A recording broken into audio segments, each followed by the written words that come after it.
చాలా సంవత్సరాల క్రితం ఒక ఊర్లో ఒక రాజు కోట ఉండేది. దాని ప్రక్కనే ఒక పెద్ద చెరువు ఉండేది. ఆ రాజ్యంలోని ప్రజలు చాలా సంతోషంగా ఉండేవాళ్ళు. ఒకరోజు రాత్రి ఆ చెరువు దగ్గరకు వెళ్ళిన రాజకుమార్తె మళ్ళీ తిరిగి రాలేదు. అది జరిగిన కొన్ని రోజుల తర్వాత ప్రతిరోజు రాత్రి ఏవో చప్పుళ్ళు వచ్చేవి.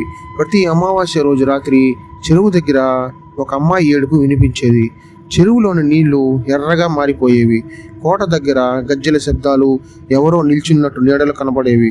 ఒక అమావాస్య రోజు ఒక సైనికుడు ధైర్యం చేసి చెరువు వద్దకు వెళ్తాడు.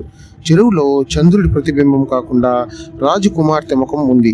ఆమె ఆత్మ సైనికుడితో ఇలా చెప్పింది: రాజ్యంలోని ఒక దుర్మార్గుడైన మంత్రి రాజు కావాలని ఆశపడి నన్ను ఇలా చంపించాడు అని చెప్పింది.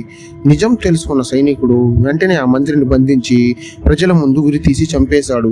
ఆ రోజు నుంచి ఏడుపులు కానీ గజ్జెల శబ్దాలు కానీ ఆగిపోయాయి.